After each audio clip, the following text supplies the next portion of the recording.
Hello students, I am Gunjan Tandon. Welcome to my channel Grow with Gunjan. Students आज इस video में हम पढ़ेंगे क्लास 9th की साइंस की फिजिक्स का चैप्टर 10 ग्रेविटेशन, जिससे लास्ट वीडियो में जिसका हमने जो टॉपिक डिस्कस किया था वो था हमारा बायोंसी और बायोंट फोर्स। बायोंसी और बायोंट फोर्स जिसको हम अपथ्रस्ट फोर्स भी कहते हैं, उसी के बेसिस पर आज हम जो नेक्स्ट टॉपिक स्टडी करेंगे वो है हमारा आर्किमिडीज प्रिंसिपल। राइट, हमने बायोंसी पढ़ी थी, बायोंट फोर्स पढ़ा था, क्या था यानी अपथ्रस्ट फोर्स। जब भी हम किसी ऑब्जेक्ट को किसी फ्लूइड में इमर्स करते हैं, है ना, वो पार्शियली या फुल्ली जैसे भी हम उसको इमर्स करते हैं तो उसकी दो कंडीशन होती हैं, या तो वो फ्लोट करेगा या वो सिंक करेगा, है ना। फ्लोट कब करेगा? जब उस ऑब्जेक्ट की density in comparison to buoyant force से क्या हो, बराबर हो या कम हो, राइट। और सिंक कोई ऑब्जेक्ट किसी फ्लूइड में, आइदर वो लिक्विड हो या गैस हो, कब करेगा? सिंक कब कर जाएगा? जब ऑब्जेक्ट की डेंसिटी जो है वो उस पर लगने वाले बायोंट फोर्स के कंपैरिजन में ज़्यादा हो, जिसके हमने बहुत सारे एग्जाम्पल पढ़े थे।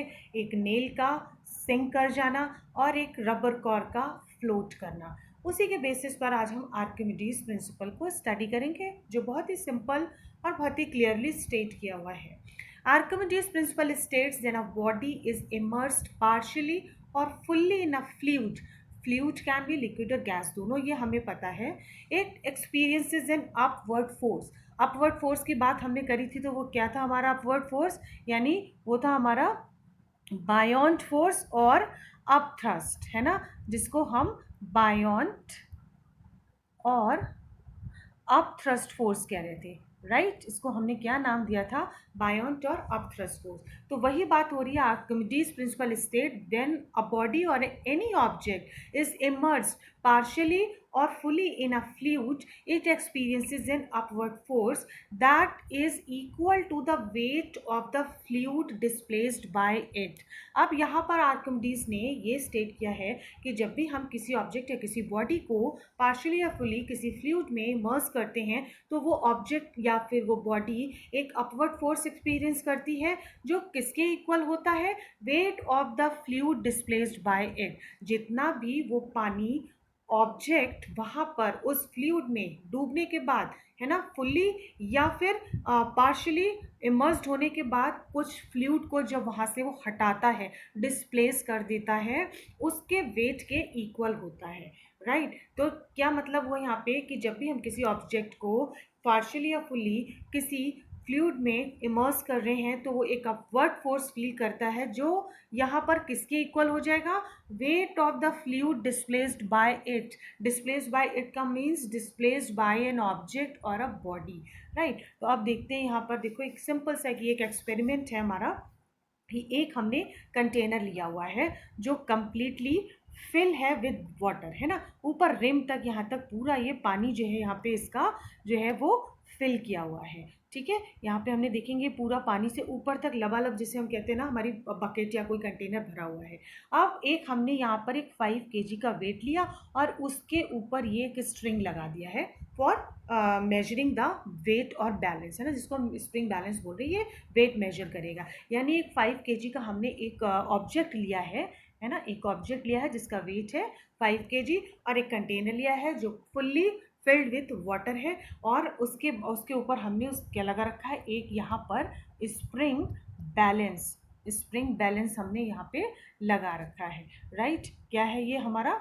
Spring balance. 3 चीज़ों की हमें इस एक्सपेरिमेंट में ज़रूरत है।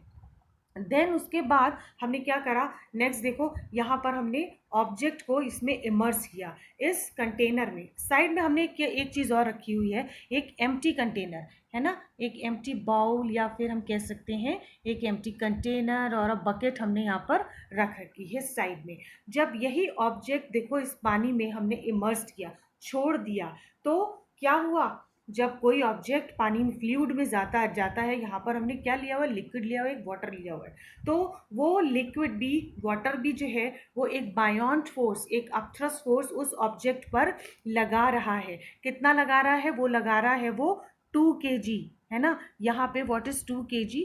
2 kg is the upthrust force, है ना, अपथ्रस्ट फोर्स, और we can say a बायोंट force, है ना। 2 टर्म हमने पढ़े थे, बायोंट फोर्स, राइट। तो ये कितना लग रहा है, 2 kg फोर्स कौन लगा रहा है, buoyant force of thrust force, water लगा रहा है उस ऑब्जेक्ट पर, और ऑब्जेक्ट का अपना वेट कितना था, 5 kg, है ना, 5 kg। तो हुआ क्या, जब भी हम किसी ऑब्जेक्ट को, किसी भी चीज़ को हम जब पानी में, फ्लूइड में, लिक्विड में डालते हैं, तो कुछ अमाउंट ऑफ वाटर, है ना, उतना ही अमाउंट ऑफ वाटर निकल कर बाहर की तरफ गिरता है जब बकेट पूरी फिल हो, है ना। अगर हम अपने एक जनरल एक्सपीरियंस भी देखें, हमने कोई यूटेंसिल या फिर एक बकेट ली हुई है जिस जो पूरी रिम तक भरी हुई है, और उसमें अगर हम मग छोड़ देते हैं या फिर कोई ऐसी हैवी ऑब्जेक्ट, उसमें एक बॉल भी डाल देते हैं, तो हम देखते हैं कि उस बकेट से उतना ही पानी निकल कर बाहर की तरफ गिर जाता है। यहाँ पर हमने एक्सपेरिमेंट में चेक करने के लिए एक एम्प्टी बाउल या एक कंटेनर रखा हुआ है, तो हम देखते हैं कि जितना अपथ्रस्ट फोर्स उस ऑब्जेक्ट पर नीचे से लिक्विड या फ्लूइड ने या वाटर ने लगाया है उस ऑब्जेक्ट पर, उतना ही अमाउंट उसने, जितना कि उस ऑब्जेक्ट ने डिस्प्लेस किया, हटाया, उसमें डूबने के बाद हटाया, गिरने के बाद जो 2 kg का जो अपवाइंट फोर्स लगा था, उतना ही 2 kg ऑफ वाटर निकलकर पास वाले कंटेनर में आ जाता है ना।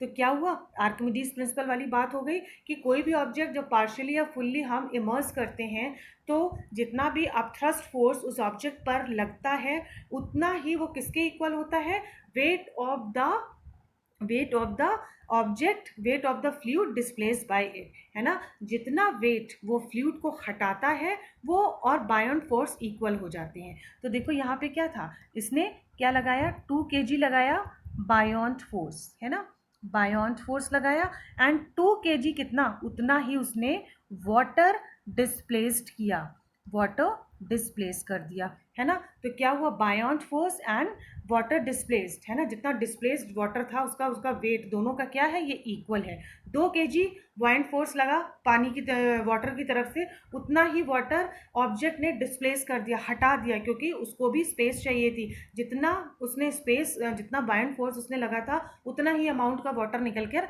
जो है वो बाहर की तरफ उछल कर आ जाता है ना। तो यहाँ पे वही आर्किमिडीज का प्रिंसिपल है कि बायोन फोर्स और अपथ्रस्ट फोर्स या upward force is equal to the किसके, weight of the fluid which is displaced by the object. तो ये था हमारा Archimedes principle. It is very simple, क्योंकि हमने अगर बायंसी या बायोन फोर्स पढ़ा है। अगर आपको कोई प्रॉब्लम है तो you can go through the last video, previous video, जिसमें मैंने ये समझाया हुआ है बायोन फोर्स, अपथ्रस्ट फोर्स, उसका लिंक आपको इस वीडियो के डिस्क्रिप्शन बॉक्स में मिल जाएगा। Then you can make it clear. Archimedes principle देख लो, लास्ट टाइम क्लियर कर लेते हैं। An object partially or wholly immersed in a fluid is buoyed up by a force equal to the weight of the fluid displaced by the object. तो हम कह सकते हैं buoyancy of an object is equal to the minus weight of the water displaced by the object minus weight of the object. यानी जो किसी object की buoyancy है वो किन दो चीज़ों पर डिपेंड कर रही है, wait of the water displaced by the object on wait of the object, right. तो ये था हमारा Archimedes principle. It is very simple. I hope student ये आपको क्लियर हो गया होगा, राइट।